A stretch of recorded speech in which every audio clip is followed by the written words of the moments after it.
7,928 बलात्कार विनयभंग पॉस्को लागलेला अंतर्गत लागलेले गुन्हे आहेत।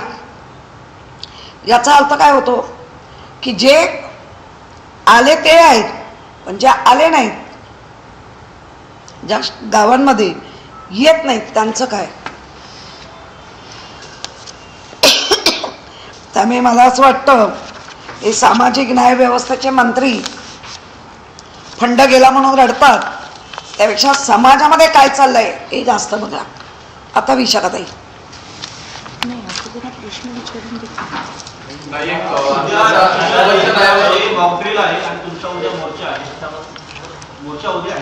हो तुझ्या मोर्चेपर्यंत उद्या देशामध्ये सर्वत्र मॉकड्रिल होणार आहे, मुंबई आणि ठाण्यामध्ये देखील मॉकड्रिल होणार आहे। अशा या मॉकड्रिलच्या परिस्थितीमध्ये तुम्ही मोर्चा काढताय, त्याची असंवेदनशीलता आहे का? बोलू ताई, मुळामध्ये मॉकड्रिलचा हे काल परवा आलेलं आणि आमचं सहकार्य केंद्राला असेल ना तर राज्याला असेल, पूर्ण शिवसेना उद्धव बाळासाहेब ठाकरे हे आमचं सहकार्य। आम्हाला पोलिसांनी परवानगी दिली, त्यांनी जर दिली नसती तर आमचा कदाचित हे प्रश्न तर आहेतच प्रलंबित आणि ते मांडतच राहणार, पण ते झालं नसतं। पण पोलिसांनी ज्यावेळेला परवानगी दिली आहे त्या अर्थी आम्ही आमचं निवेदन घेऊन कलेक्टर ऑफिसला जाणार आहे। मॉकड्रिलचा टायमिंग जो संध्याकाळी त्याच्या आधीच आम्ही प्रत्येकजण आपापल्या जागेवर घरामध्ये किंवा याच्यामध्ये आम्ही असणार आणि आमचा सपोर्ट आहे। या गोष्टीला केंद्र सरकारला कायम पक्षप्रमुखांनी सांगितलं आहे, कायम आमचे प्रवक्ते बोलत आहेत, कायम आमचे संजय राऊत बोलत आहेत की आमचा सपोर्ट आहे। त्यामुळे ह्या गोष्टीचा आणि त्या गोष्टीचं हे करून ट्रोल करण्याचा प्रयत्न करू नका। 4 महिन्याच्या आत स्थानिक स्वराज्याच्या निवडणुका घ्या असं सर्वोच्च न्यायालयाने म्हणजे सुप्रीम कोर्टाने असं म्हटलंय की 2022च्या पूर्वी जे ओबीसी आरक्षण होतं ते लागू करून पुन्हा एकदा स्थानिक स्वराज्य संस्थेच्या निवडणुका घेतल्या पाहिजेत आणि पुढच्या 4 महिन्यांमध्ये या निवडणुका पार पडल्या पाहिजे असे आदेश निवडणूक आयोगाला दिले। पावसाळ्यात होतील एकंदर आपण जी वाटचाल पाहिली आहे त्या वाटचालीमध्ये कोर्टाचा आदर ठेवून सांगते आणि तो ठेवलाच पाहिजे, प्रत्येकाने ठेवला पाहिजे, पण तो आदर बऱ्याच ठिकाणी डावलला जाताना पण दिसतोय, पळवाटा होता। त्यामुळे आपण वेट करू, निवडणुकांसाठी आम्ही सज्ज आहोत, म्हणजे संपूर्ण जनता म्हणा किंवा त्याच्यातनं कोणाला ज्यांना निवडून यायचं आहे किंवा उभं आहे ते सगळे सज्ज आहेत। डिक्लेअर करा, जर कोर्टाचा आदेश आहे तर केला पाहिजे। याआधी कधी पावसाळ्यात निवडणुका झाल्या नाहीत, मुंबईमध्ये पाऊस अति मुसळधार असतो, उत्सवांचा देखील क्षण असतो, अशा वातावरणामध्ये निवडणुका घेणं फार कठीण होऊन कदाचित 4 महिन्याच्या आत असं जर असलं जरी तरी सरकार सांगू शकतंय की आम्ही 4थ्या महिन्याच्या एंडला आणि 5व्या महिन्याच्या स्टार्टला आम्ही घेऊ, असं सरकार अपील करू शकतं मे बी। त्यामुळे आपण वेट करू, व्हायलाच पाहिजे या मताशी आम्ही सगळे सहमत आहोत। नाही, मला असं वाटतं किशोरीनी जवळजवळ सगळे मुद्दे क्लिअर केले। आमचं आज ही जी प्रेस कॉन्फरन्स ही मुख्यतः की ही जी आम्ही उद्या हा मोर्चा अरेंज केला, हा मोर्चा म्हणजे आम्ही एका जागेवरून दुसऱ्या जागेला जाणार नाही होत। आम्ही सगळे कलेक्टर ऑफिस बँड्राला बाहेर तिकडे सगळ्या महिला जमणार आणि 10-12 जणी एक निवेदन घेऊन आम्ही कलेक्टरना भेटायला जाणार। म्हणजे मोर्चा आम्ही त्यांना मोर्चा म्हणतोय, पण आम्ही एका टोकाहून दुसऱ्या टोकाला जात नाही आणि आम्ही सुद्धा उद्धव बाळासाहेब ठाकरे गटाचे आम्ही जे शिवसैनिक आहोत, आम्ही देशभक्त आहोत, आम्हालाही कळतं। आमचं म्हणणं असं नाही आहे की मॉकड्रिल करू नये, मॉकड्रिल जरूर करावं। आम्ही सगळेजण मोदींबरोबर आहोत या युद्धजन्य परिस्थितीमध्ये, परंतु आम्ही हे आधीच ह्याचं नियोजन केलं होतं, आधीच टायमिंग घेतलं होतं, सगळ्या परमिशन्स घेतल्या होत्या। त्यामुळे उद्या दुपारी 3ला आम्ही जाऊन हे निवेदन देणार आणि तिकडनं म्हणजे महिला सगळ्या असतील, परंतु त्याला मोर्चाचं स्वरूप नाही आहे। आम्ही सगळे तिथे जमणार कलेक्टर ऑफिसच्या बाहेर आणि 3 वाजता कलेक्टरना जाऊन आम्ही सगळ्या महिला, मुंबईच्या सगळ्या महिला विभाग संघटक आणि उपनेत्या आम्ही जाऊन कलेक्टरना निवेदन देणार आणि तिकडनं आपापल्या विभागात निघून जाणार, कारण मॉक ड्रिलला आम्ही देखील त्याला सपोर्ट करतो. तुम्ही जिल्हाधिकारी कार्यालयाकडे निवेदन देता, माझा हा प्रश्न जो आहे तो लाडकी बहिणीच्या संदर्भातला, महिला बालविकास मंत्री यांच्या संदर्भात तुम्ही त्यांना देखील भेटणार का? त्यांच्या त्याच्यानंतरचा हे असणार. ही पहिली पायरी पहिली पायरी आहे. आहे. आणि मग नंतर त्याच्यानंतर आम्ही अदिती तटकरे यांना देखील भेटायला जाणार आहोत. आज देखील 4 वाजता आम्ही सगळेजण देवेन भारती नवीन जे CP आले त्यांना कायदा सुव्यवस्थेकरता आम्ही आज 4 वाजता त्यांची अपॉइंटमेंट घेतली आहे. आज संध्याकाळी 4 वाजता आम्ही जे आत्ता सगळ्या विभाग संघटक आणि उपनेत्या आणि सचिव आम्ही आज 4 वाजता CPना भेटायला जाणार आहोत आणि एकंदर त्यांच्याशी या महिला सुरक्षा याच्या बाबत चर्चा करणार आहोत. कारण मागच्या वेळेला देखील आम्ही गेलो होतो ज्या वेळेला रश्मी शुक्ला होत्या, पण दुर्दैवाने आम्हाला त्यांच्याकडनं काही चांगला रिस्पॉन्स आला नाही. म्हणजे आम्ही बाहेर आल्याबरोबर तिथे प्रेसला सांगितलं की म्हणजे आम्ही कासारा बोलत होतो आणि त्या कर्जत बोलत होत्या. म्हणजे चक्क डायव्हर्ट केला सगळा इश्यू. आम्ही सगळे नाराज झालो की एक बाई आणि आम्ही महिलांचे विषय सांगतोय आणि रश्मी शुक्ला बगल देत आहेत त्या विषयाला. आज बघूया देवेन भारती आम्हाला कसं सपोर्ट करतायत. आणि परत मी सांगते, उद्या आमचा मोर्चा म्हणजे आम्ही बाहेर जमणार कलेक्टर ऑफिसमध्ये एक 8-10 महिला जाऊन निवेदन देणार आणि तिकडनं सगळ्याजणी निघून जातील. कारण संध्याकाळी मला वाटतं मॉक ड्रिलचं आयोजन आहे आणि आम्ही देखील या मॉक ड्रिलला सपोर्ट करतोय. मोदींना आम्ही पाकिस्तानच्या ह्याच्या बाबत विरोधात आम्ही मोदींना सपोर्ट करतो. किशोरीताई, आर्थिक गुन्हे शाखेकडनं अनेक ठिकाणी छापेमारी करण्यात आलेली आहे. मुंबईमध्ये मिठी नदी आणि नाले सफाई या संदर्भात छापेमारी होती आणि एकंदर पालिकेचे 50 कोटी रुपयांहून अधिक रकमेचं नुकसान या ठिकाणी केल्याचं निदर्शनास येतं. कसं पाहता या छापेमारीकडे, या कारवाईकडे? नाही, काय पाहायची गरजच नाही, कारण 2022 पासून निवडणूकच होऊ घातल्या नाहीत. तिथे अधिकार मान्याने जे नगरसेवक सर्व पक्षीय भांडत होते, मुंबईकरांच्या अधिकारासाठी संरक्षणासाठी उभे होते, तेच नाही आहेत. त्यामुळे वाटेल तसं, कारण ह्याच्या आधी राज्याचा किंवा केंद्राचा महानगरपालिकेमध्ये अजिबात हस्तक्षेप नव्हता. तो खूप वाढला आहे आणि त्याच्यामुळे जे ठेवी ठेवलेल्या होत्या त्या फक्त रंगरंगोटी आणि रस्त्यांना पाण्याने धुणे, चकचकीत रस्ता मोठ्या पाण्याच्या फोर्सनी धुणे, हेच आम्ही बघत आलो आहे. त्यामुळे मला वाटतं हे जे लुटमार चालली आहे ते मुंबईकरांनी नीट विचारपूर्वक आणि सजग नागरिकांनी याचा विचार केला. SITचं हे आहे 2022-24 आहे ना, जे SITचं हे चाललं आहे ते 2022-24 झालं आहे. हा, मग जे दोषी असतील ते करा ना. आम्ही तर कधीच अशा गोष्टीला हे नाही केलंय. 2022चा आहे तर करावं ना. जे कॉन्ट्रॅक्टर आहेत, जे लाडके कॉन्ट्रॅक्टर आहेत, काय ते करा. येईल सगळं दूध का दूध आणि पाणी का पाणी बाहेर. हिंदी में जानना चाहेंगे, कल एक आप मोर्चा कर रहे हैं, क्या आप बोलिए. हाँ हाँ, कल एक लाड़की बहन को लेके आप लोग कलेक्टर के पास मोर्चा लेके जाने वाले हैं, आपका निवेदन देने वाले हैं, क्या कहना चाहते हैं? हमारे उपनेता विशाखा राउत मैडम ने अभी कहा है कि ये मोर्चा कहा जाता है, लेकिन युद्धजनित परिस्थिति ये देश में हो गई है, तो उस कारण कल मॉक ड्रिल रखा है. लेकिन मॉक ड्रिल के पहले हमारा ये सब तय हुआ था. मॉक ड्रिल के पहले हमने सब संगठन गठन की थी. इसका मतलब है कि मुंबई और महाराष्ट्र में ये सब अभी जो तकलीफ हो रही है महिलाओं को, उसका आवाज़ हम कलेक्टर के पास जाके निवेदन के द्वारा हम देने वाले हैं. और हमारा कहना है जो युद्धजनित परिस्थिति जो देश में हुई है, जिस प्रकार पहलगाम में जो जिसका हम मराठी में भी कहते हकना, कुछ उनका दोष नहीं था, घूमने गए थे, उनके बच्चे और उनके वाइफ के सामने उनकी जान ली गई, तो उसका तो निषेध होना ही चाहिए।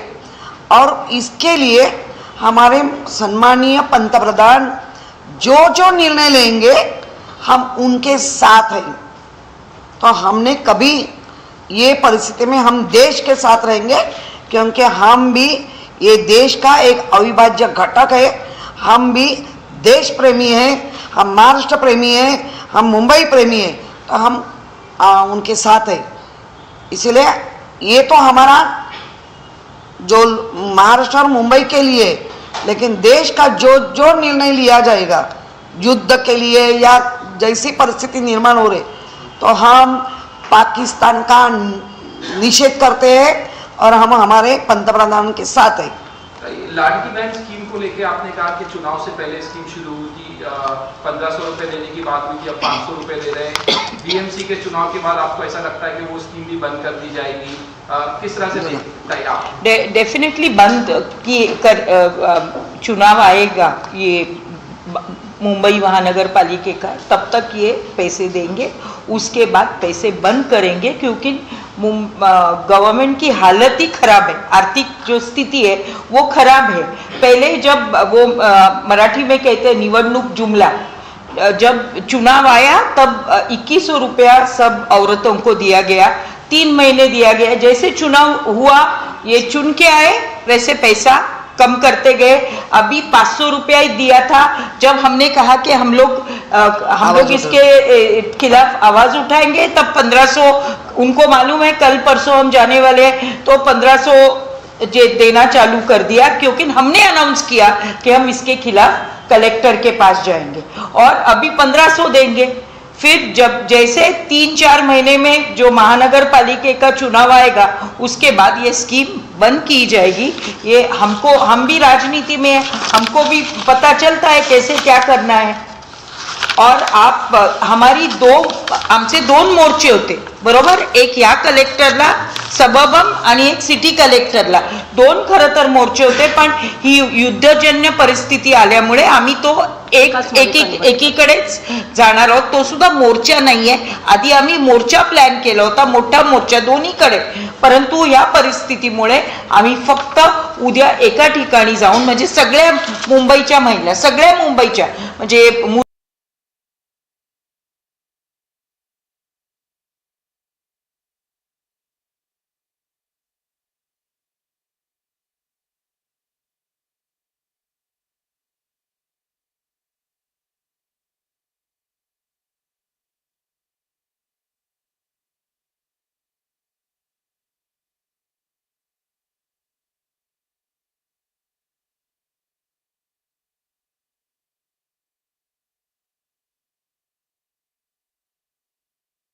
पासून 12वीं, क्योंकि इनको ये करना, पैसा देना ही नहीं है। आधे औरतों की कटौती और भी हो जाएगी, ये हम जानते हैं। और वही निकष पहले भी थे, लेकिन जुमला करने के लिए वो निकष लाए गए नहीं, और अभी वो निकष ला रहे हैं। इसका मतलब है निवडणूक का जुमला।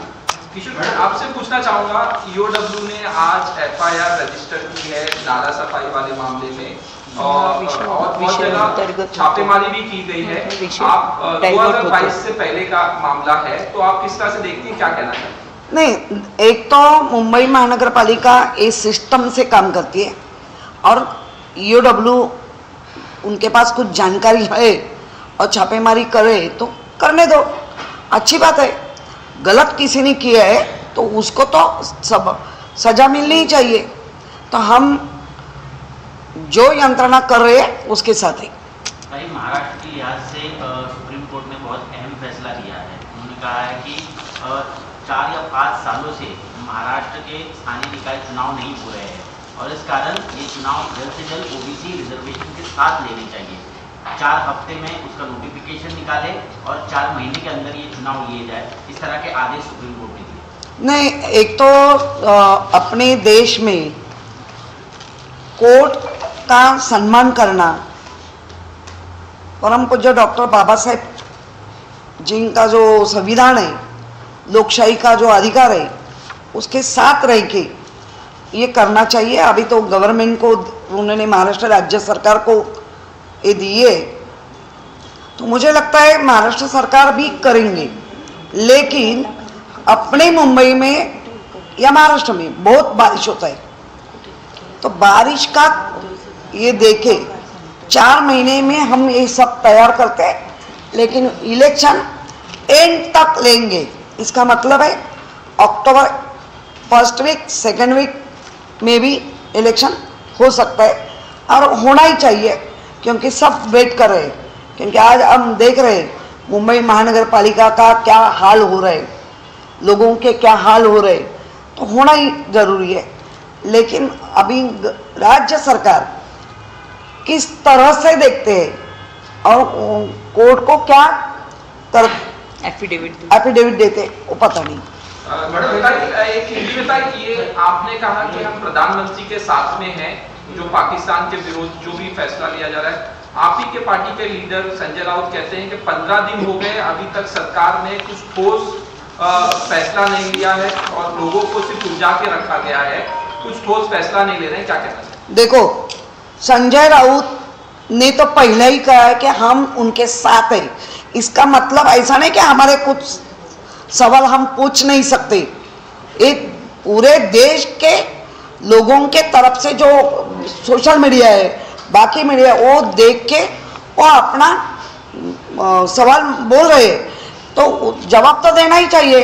हम तो है ही है, लेकिन इसका मतलब ऐसा नहीं है, क्योंकि अभी भी हम भी सोशल मीडिया में देख रहे हैं, जो सेना में बुजुर्ग थे, रिटायर्ड हुए, वो आज भी कहते कि वो अपना कश्मीर छोड़ के नहीं गए, तो पाताल गए या किधर गए, ढूंढना चाहिए, खत्मा करना ही चाहिए। वो सवाल पूछना गलत है क्या? हम भी देश प्रेमी हैं, देश के प्यार से हम पूछ रहे। मॅडम, तुम्ही जे 1,500 म्हणजे आपण 1,500 आपण बोलतोय आणि या सरकारने 2100 केलं, पण तुम्ही तर त्यावेळेला 3,000 देणार होता। ऐकून घ्या मॅडम, ऐकून घ्या, तुम्ही 3,000 करणार होता। तुमचं फायनान्शियल प्लॅनिंग काय होतं या संदर्भात? कारण की या सरकारचं फायनान्शियल प्लॅनिंग काय ते दिसतंच। मुळामध्ये ज्या चालू घडामोडी आहेत ना, त्याच्यावर आपण बोललंच पाहिजे। आम्ही तुमचा जुमला होता ना, आमच्याकडे प्लॅनिंग होतं, ते आम्ही आत्ता का डिक्लेअर करावं? आमच्याकडे आजही प्लॅनिंग आहे, आम्ही 3,000 देऊ शकतो, पण आम्ही ते का तुम्हाला आमचे काही सिक्रेट सांगावे? आणि आणि आणि आणि अक्षरशः तुम्ही महानगरपालिकात तुटताय, त्याच्यामुळे 1,500चे 2100 देणार हे तुम्ही कबूल केलं होतं, ते कधी देणार याचं उत्तर द्या।